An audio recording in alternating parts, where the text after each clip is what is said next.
সুধী দর্শকবৃন্দ, আসসালামু আলাইকুম। আশা করছি আপনারা সবাই যে যেখানে আছেন নিশ্চয়ই খুব ভালো আছেন এবং সুস্থ আছেন। আমার চ্যানেলে আপনাদের সবাইকে জানাচ্ছি স্বাগতম।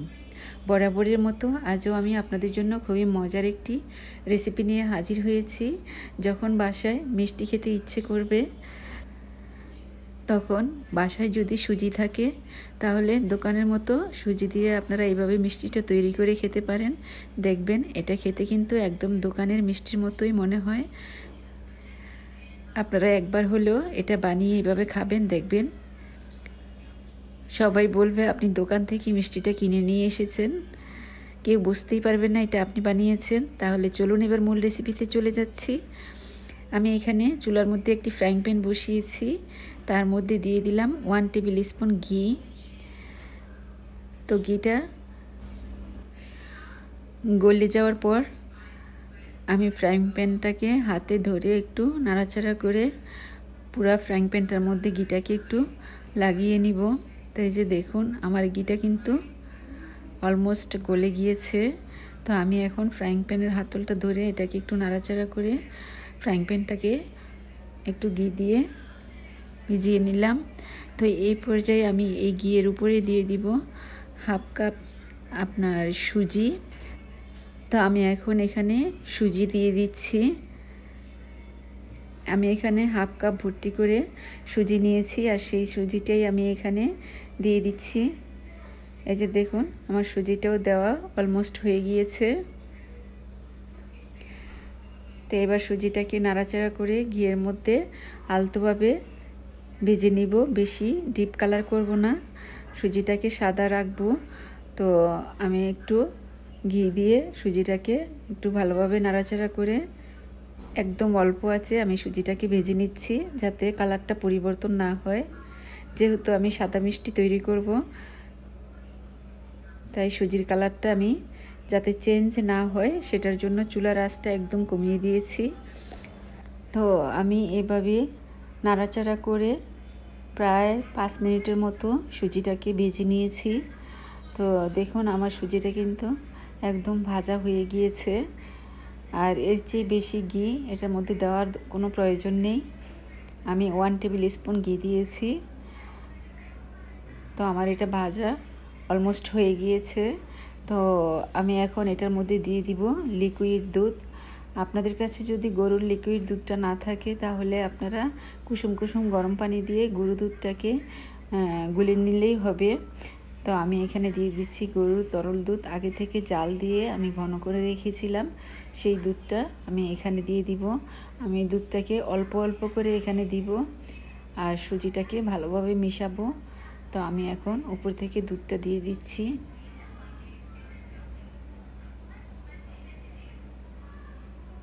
এই যে দেখুন আমি এখানে প্রায় 2 কাপের মতো দুধ দিয়েছি। তো এবার একটি হ্যান্ড উইচের মাধ্যমে আমি দুধটাকে আর সুজিটাকে খুব ভালোভাবে মিশিয়ে নিচ্ছি, যাতে করে সুজিটা দলা পাকিয়ে না যায়। খুব দ্রুত এটা নাড়াচাড়া করে ভালোভাবে মিশিয়ে নিতে হবে।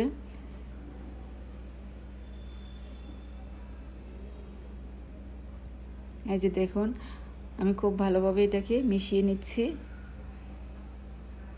তো এইভাবে মেশাতে মেশাতে এই সুজিটা একদম রুটি বেলার আটার মতো একটি ডো হয়ে যাবে। আর আমি এখানে দিয়ে দিলাম 3 টেবিল স্পুন চিনি। তো চিনিটাও আমি এখন সুজির সাথে ভালোভাবে মিশিয়ে নিব। এর চেয়ে বেশি চিনি আমি দিব না, তাহলে খুব বেশি মিষ্টি লাগবে। তাই কারণ চিনির শিরার মধ্যে তো মিষ্টিটা ডুবাতে হবে, তাই এর চেয়ে আর বেশি চিনি দিলাম না। তবে আপনারা যদি কেউ বেশি চিনি পছন্দ করেন মিষ্টিটা, তাহলে চিনির পরিমাণটা আর একটু বাড়িয়ে দিতে পারেন। তবে আমি কিন্তু আমার পরিমাণ মতো দিয়েছি। তো চিনিটাকে খুব ভালোভাবে মিশিয়ে নিচ্ছি। আর দেখুন চিনিটা একটু গলে যাচ্ছে আর ডোটা কিন্তু একটু লিকুইড হয়ে গিয়েছে। আর আমি উপর থেকে দিয়ে দিলাম অল্প একটু লবণ। যে কোনো মিষ্টি খাবারের মধ্যে অল্প একটু লবণ দিলে খাবারটা খুব বেশি টেস্ট হয়। আর যারা লবণ মিষ্টি খাবারে পছন্দ করেন না তারা লবণটা স্কিপ করবেন। তো দেখুন আমার এই ডোটা কিন্তু আমি নাড়াচাড়া করে খুব ভালোভাবে মিশিয়ে নিচ্ছি। আর চুলার আঁচটা একদম কমিয়ে দিয়েছি, কারণ সবসময় খেয়াল রাখতে হবে যেন ফ্রাইং প্যানের মধ্যে ডোটা পোড়া লেগে না যায়, কারণ পোড়া লেগে গেলে কিন্তু আপনার মিষ্টিটা খেতে ভালো লাগবে না। এটা খেয়াল রাখতে হবে। একদম রুটি বেলার যে আটাটা আমরা তৈরি করি সেভাবে একটি রুটি বেলার ডোয়ের মতো করে সুজিটা আর দুধটা দিয়ে এভাবে তৈরি করে নিচ্ছি। আমার এটা হয়ে গিয়েছে। আর এখন এটাকে আমি একটু ঠান্ডা করে নিব। তো আমি এবার চুলা থেকে এটা নামিয়ে নিয়েছি। আর এদিক দিয়ে চুলার মধ্যে আমি একটি প্যান বসিয়েছি, আর এটার মধ্যে দিয়ে দিলাম আমি 2 কাপ ভর্তি করে পানি, নর্মাল পানি। তো এই পানিটার মধ্যে আমি এখন দিয়ে দিব চিনি। তো আমি এখানে চিনি দিয়ে দিচ্ছি, 1/2 কাপ ভর্তি করে চিনি আমি এখানে দিয়ে দিলাম। তারপর এখানে আমি দিয়ে দিব 2টো এলাচ। এলাচের মুখটাকে আমি ফাটিয়ে নিয়েছি। তো 2টো এলাচ আমি দিয়ে দিয়েছি। তারপরে দিয়ে দিব 1 টুকরো দারচিনি। এতে করে এই চিনি শিরাটা থেকে খুব সুন্দর ফ্লেভার বের হবে। তাই আমি এখানে 1 টুকরো দারচিনি দিয়েছি আর 2টো এলাচ দিয়েছি। এলাচের মুখটাকে ফাটিয়ে দিয়েছি। তো এবার এটা বলক উঠে যাচ্ছে। তো এটা চুলার আঁচটা আমি কমিয়ে রাখছি। আস্তে আস্তে শিরাটা, চিনিটা গলে শিরাটা একটু হালকা আঠালো হয়ে যাবে। এই যে দেখুন, নাড়াচাড়া করে এটাকে একটু চিনিগুলো গলিয়ে একটু হালকা আঠালো করব। বেশি আঠালো করার কোনো দরকার নেই, জাস্ট চিনিটাকে গলিয়ে নিলেই হবে। তো আমি এটাকে অল্প আঁচে এখন রেখে দিচ্ছি। তো চুলার আঁচটা কমিয়ে আমি এবার এটা চুলার মধ্যে রেখে দিচ্ছি। এই যে দেখুন, এটা কিন্তু বলক এসেছে। তো আমি আঁচটা কমিয়ে দিয়েছি। তো এখন আমি যে সুজিটা নামিয়ে রেখেছিলাম সেই সুজিটা ডোটা একটু ঠান্ডা হয়ে গিয়েছে, হাতে ধরা যায় এমন ঠান্ডা। তো আমি এটার মধ্যে অল্প একটু ঘি দিয়ে দিলাম, আর হাতের মধ্যেও ঘিটা একটু মেখে নিয়েছি। তো এখন আমি একটু ছোট ছোট হাতে লেচি কেটে নিব। কেটে তারপর একটি মিষ্টি তৈরি করব, গোল গোল করে মিষ্টি তৈরি করে নিব। আপনারা যে ধরনের সাইজের তৈরি করতে চান, ছোট বড় তৈরি করে নিতে পারবেন। তো দেখুন, আমি এই ধরনের সাইজ তৈরি করছি। আর আমি এভাবে একটু ছোট বড় তো হবেই, সবগুলো তো আর সমপরিমাণে হবে না। কারণ আপনারা যদি সমপরিমাণে সবগুলো করতে চান তাহলে একটি চামচের সাহায্যে ডোটাকে মেপে মেপে তারপরে আপনার নিয়ে করলে একদম সমান হবে। তো আমারগুলো কিন্তু একটু ছোট একটু বড় এরকম হচ্ছে, তো তাতে সমস্যা হবে না। তো আমি মিষ্টিগুলো এভাবে তৈরি করে নিচ্ছি। এই যে দেখুন, একদম মিহি হয়েছে, যাতে কোথাও কোনো ফাটল না থাকে এটা খেয়াল রাখবেন। তো এইভাবে এক এক করে সবগুলো মিষ্টি আমি তৈরি করে নিব। তো এই ফাঁকে আপনাদের সাথে কিছু কথা বলে নিচ্ছি। যারা ইতিমধ্যে আমার চ্যানেলটিকে সাবস্ক্রাইব করে নিয়েছেন তাদের সবাইকে জানাচ্ছি অসংখ্য ধন্যবাদ। আর যারা আমার চ্যানেলে নতুন তাদেরকে অনুরোধ করব, আপনারা আমার চ্যানেলে গিয়ে নিচে লাল সাবস্ক্রাইব লেখাটিকে ক্লিক করে দিন, আর পাশে থাকা ঘন্টাটিকে ক্লিক করে দিন। তাহলে আমি সুন্দর সুন্দর নতুন নতুন রেসিপি আপলোড দেওয়ার সাথে সাথে আপনাদের কাছে নোটিফিকেশান পৌঁছে যাবে, আর তখন সবার আগে আপনারা আমার রেসিপিটি দেখতে পারবেন। তো আপনাদের সাথে কথা বলতে বলতে কিন্তু আমার মিষ্টিগুলো বানানো প্রায় শেষ পর্যায়ে চলে এসেছে।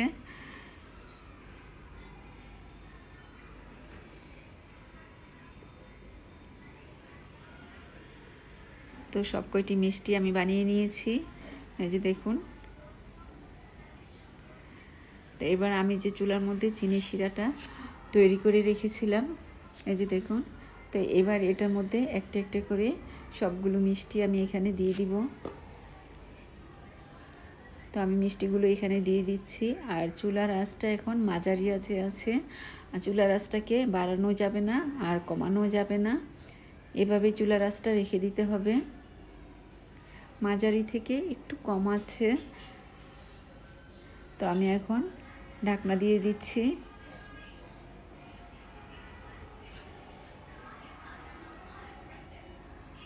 তো এভাবে ঢাকনা দিয়ে প্রায় 30 মিনিট পর্যন্ত মিষ্টিগুলোকে জাল দিতে হবে। তো মাঝে মাঝে ঢাকনাটা খুলে একটু নাড়াচাড়া করে দিব, খুবই আলতোভাবে নাড়াচাড়া করে দিতে হবে।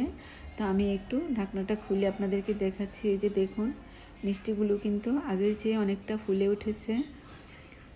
আর একটু আলতোভাবে আমি এখন একটু নাড়াচাড়া করে দিব, যাতে করে এটা ভেঙে না যায় আর নিচেও যাতে পোড়া লেগে না যায়।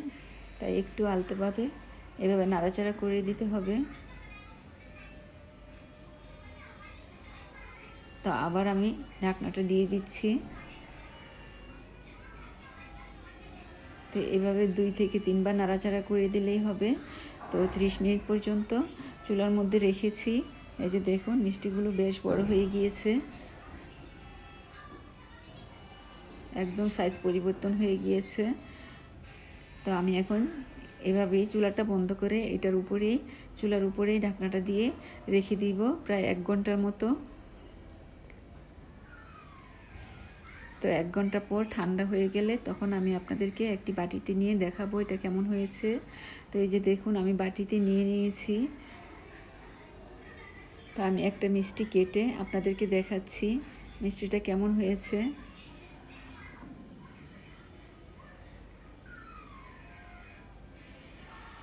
দেখুন মিষ্টিটা কত সফট হয়েছে আর একদম রসালো হয়েছে।